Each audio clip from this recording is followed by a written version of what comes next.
Hey guys, how's it going? It's Target here. Welcome back to another episode of Live the Tendy Life with yours truly, Target Audience. And of course, Rimouski, Oceanic, and Hong Kong, their starting goaltender. We're going to jump right into things here against the Phoenix. Obviously, the last few games have been very successful. We've won a couple in a row, and I think we can attribute a lot of it to our focus when it comes to the puck in the defensive zone, in our own zone. We're focusing on where the play is, and just really driving home the fact that we need to be paying attention to the gameplay itself and see what's going on. I mean, it wasn't like before I wasn't paying attention at all. It's just when you start to commentate on little things, like little passes, breakups, cross creases, assessing the offensive teams or the other team's offensive structure, that really takes you out of the zone. So if I can keep quiet, focus, and continue to do what also we were doing was commentating on the like personal life, not so much the gameplay itself. Hold tight. There we go. Hold on. All right, down to the corner. Oh. All right. Commentating on, little things that are going on in life, whether it's Ferguson, different types of stuff like that, or my personal life, like my shoulder. I was talking about my shoulder. We can give you an update on that today. Lots of different things happening all over the world. And, of course, I'm here to give you guys my lowdown on everything that's going on. So let's start with the shoulder. So it's probably been about a week, roughly, since the first treatment. And I went again and had the same thing. Actually, we did a dodgeball tournament at work. It was a ton of fun. Tons of people from different units of the service were working together or playing together. It was me and my team. Most of the people that I work with in my unit are all females. So I was like, you know what? We'll do what we can. One person literally said, "What's dodgeball?" when we were invited to do this. Another person said, "I can't catch her." Hold on. Here's a 3-on-2. Hold tight. Rimouski's going to begin the quick road back. There we go. Another person said, literally, "I cannot catch or throw." I'm like, that's kind of the point of dodgeball. And then obviously there was me, the only guy on the team, and another two girls, one that actually played like semi-pro ringette. So pretty impressive stuff. Anyway, we came back and we actually ended up finishing in third out of 13 teams. Hold tight.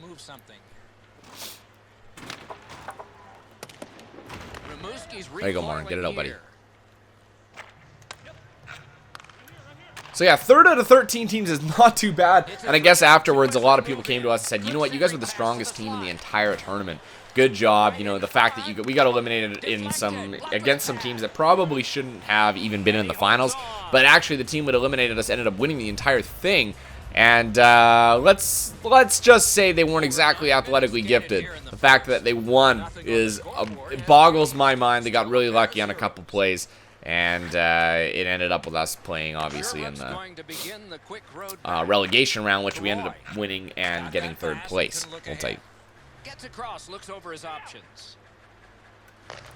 There you go. Good job, guys. So that was that. And in the middle of it, I went and got my shoulder treated on again. For those of you that weren't aware or didn't watch the episode, I had my shoulder needled. It's called dry needling. It's actually taking like acupuncture needles and poking it into the muscle. And I count. Oh, it's in! Oh my goodness, DeLuca. Good job, dude. I counted it. There were about 10 sites, and he poked about 4 to 5 times per site. So that's about 40 to 50 different pokes. Hold tight.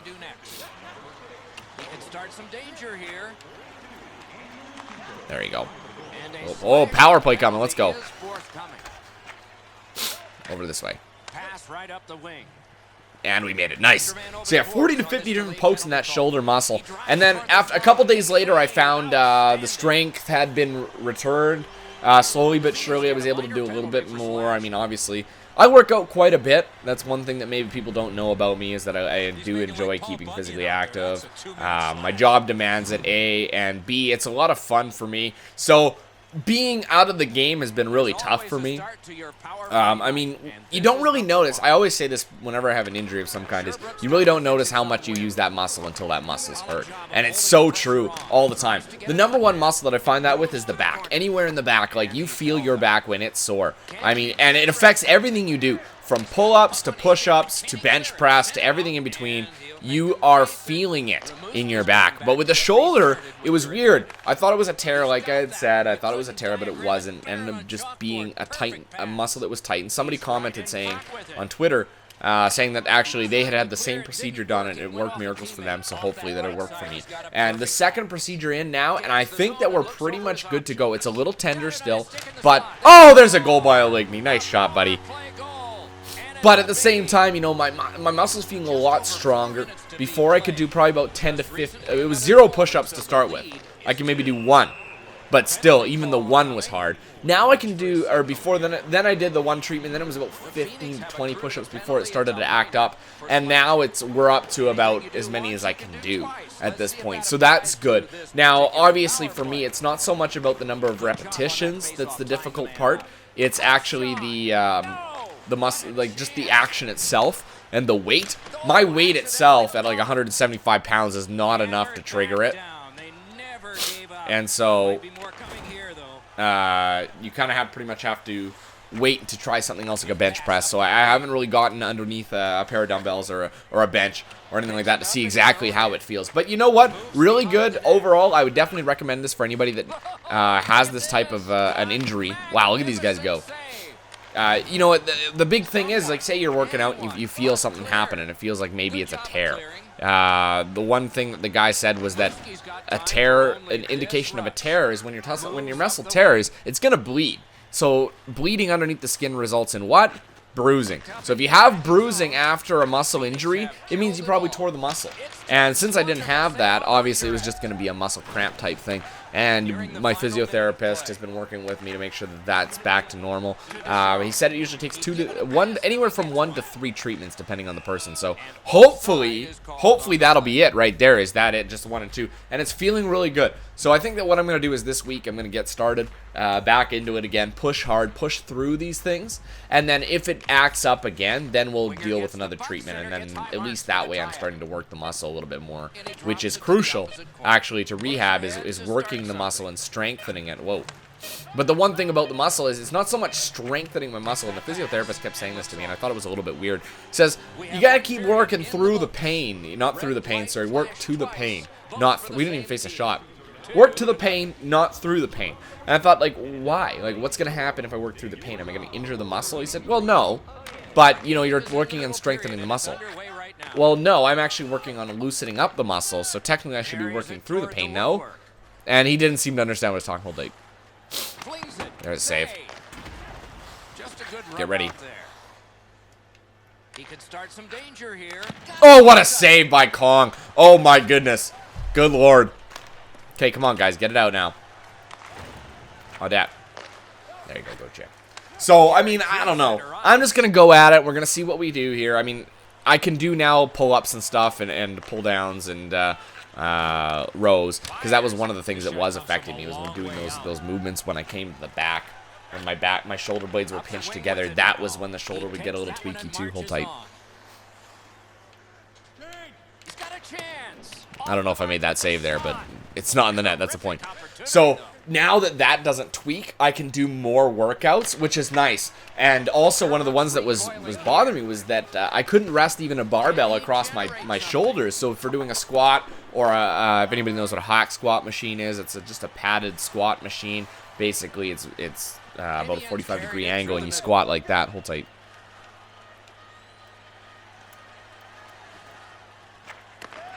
He's got that centering pass. Davian's battling in front. Look off Oh, it's off the post. My goodness. Gotta focus here. This scrum will end soon. Knocked it away with the stick. So even that weight on my shoulder was bothering me. So now that there's no pain, I can do a lot more, and I'm feeling a lot better, obviously. And then we'll get back into things here, and it'll be back to normal. So the needling has been successful. Let's leave it at that. The needling has been successful, and that'll probably be the last you hear of that story. I know that how boring that is, but I don't know. It's whoa! Oh my God! Jolly almost got destroyed by the net. Holy crap! Oh man, that was insane. I'm gonna show. Oh, never mind. We're gonna show the shot off the post. That was crazy. Poor Jolly. He didn't know what hit him. Well, he should have. It was a giant net. Giant net. Look at all these sponsors. Subway. You know, it's crazy with the amount of sponsors EA gets from this game. Or gets for this game. I think there'll be more in it. Whoa, careful. He's got it on his stick. He wants to clear it out of the zone. He's in front with it. There's a save by Kong.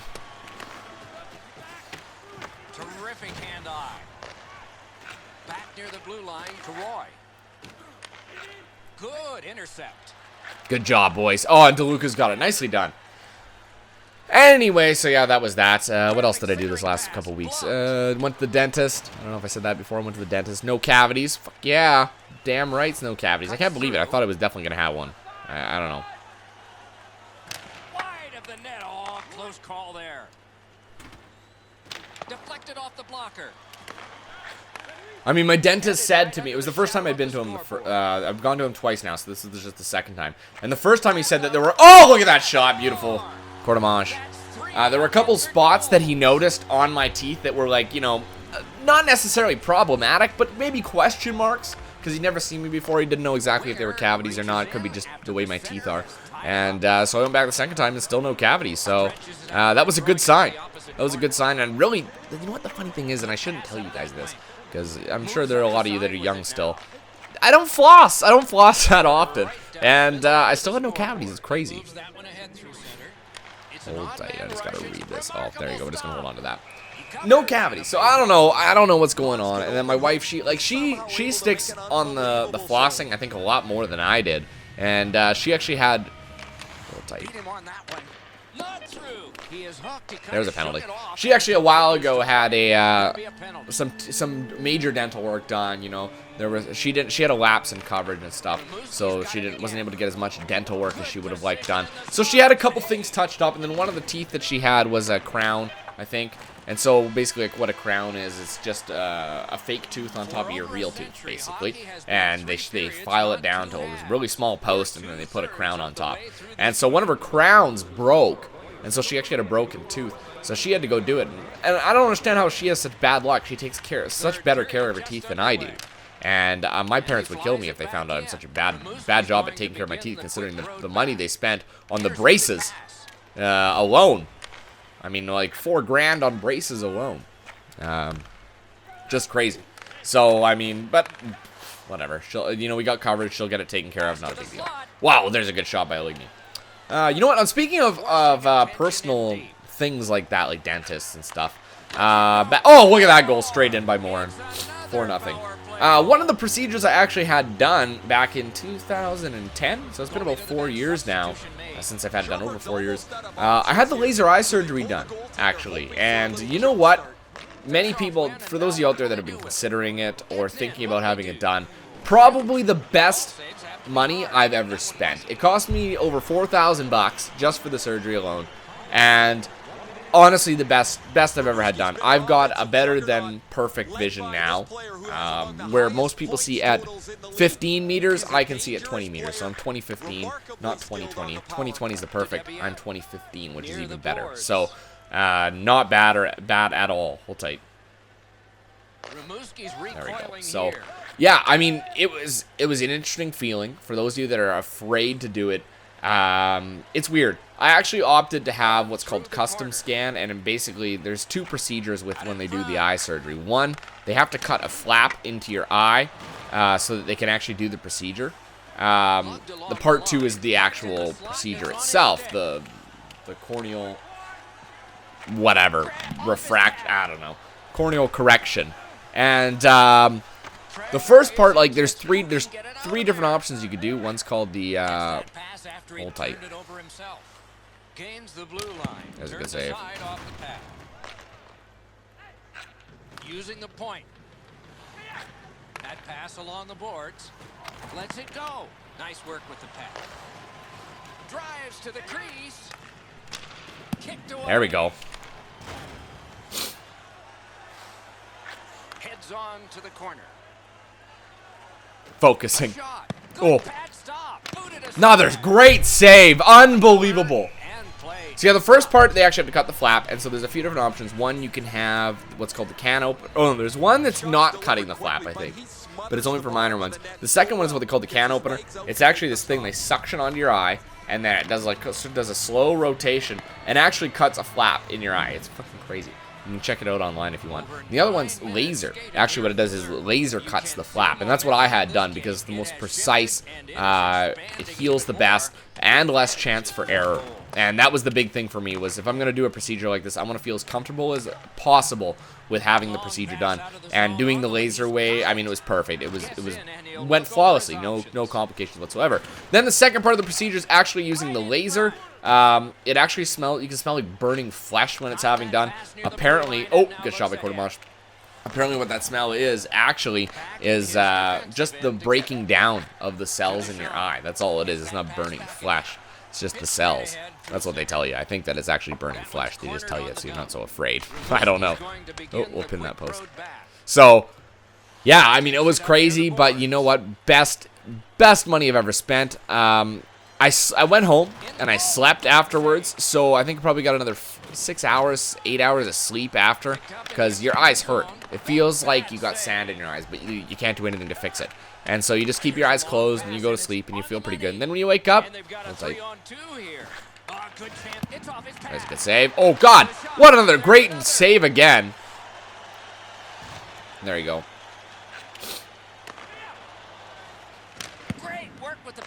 Hold on to that. So, you go home, you sleep, and then when you wake up, your vision's almost 100% at that point already. But again, your eyes are very sensitive. I think it probably took me another couple days before I was, maybe a day or two before my eyes were feeling 100% again. And you know what? After that point, it was just clear sailing. You had to wear goggles at night so you wouldn't, because it has to heal. The flap has to seal itself over.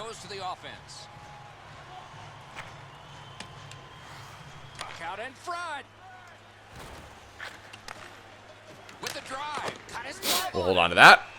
And so if you basically have to wear these goggles at night so you don't rub your eyes or rub your eyes up or your face up against the pillow, and that causes the flap to move, because then you start all over again and you actually end up with problems at that point. So, oh, I gotta be careful here. I'm sliding a little much. Good hit. Good job, boys. Minute away. And yeah, and then after that, you're good to go. You have to have yearly checkups for me anyway, I actually have a little insurance policy on it, more or less. I mean, it's not insurance by me, it's insurance through the company that I got it done with. You do yearly checkups, and it will ensure that if you need any touch-ups in the future, they're totally free. So that's a big thing, and I do maintain that. And obviously, even to this year, still perfect vision. And you know what? For those of you that are like, I don't know if I'm going to do it, just that feeling of waking up in the morning and not having to put on your glasses, or not having to put in contact lenses, or out drinking, not have to worry about, hold tight, out drinking, not have to worry about contact lenses and shit like that. It's really annoying. Seeing the alarm clock at night, like little things that people with good vision take for granted, really. I don't anymore, because it's truly a fantastic, wonderful feeling to be able to see again without the aid of contact lenses or glasses. Hold tight. He throws it there. Just a normal save that time. That's why. There you go. Good job, boys. 22 seconds. It's just unbelievable. And definitely would recommend it to anyone. So, for those of you out there that are wondering if you should do it without hesitation. Just do it. If you've got the money, go ahead. Oh, look in front!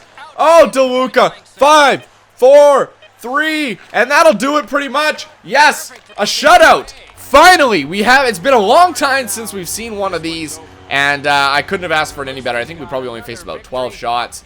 Actually, we faced 16 shots in this game, and we are number 2 star with the shutout. That's what I'm talking about. We scored 4 goals on 27 shots. I mean, to think about it, we had 8 shots per period in the second and third, and no shots against in the first. So there's another solid performance by us. We get that shutout. That's our 3rd win in a row, if I'm not mistaken. Maybe 4. Let's take a look here. One more time. Let me just double check. Oh, hold on. You're between the pipes again. What do you need to do to help? Stay sharp. Stop the puck. It's pretty simple. I think I should be able to get the job done and get my team the win. Fans like the confidence. Management likes the confidence. Pardon me. So it's 1-2. Actually, we lost one there against the Ramparts. There's another win and another win. So we've actually won like 3 or 4 games in the last 4 starts. So 1, 2, 3, Yeah, in 4 games, we won 3, so that's not bad at all. A much better performance for our team so far. So I'm going to leave it there. When we come back, we're going to play another one and get things going again. Until next time, I'm Target Audience, and I'll catch you guys out on the ice.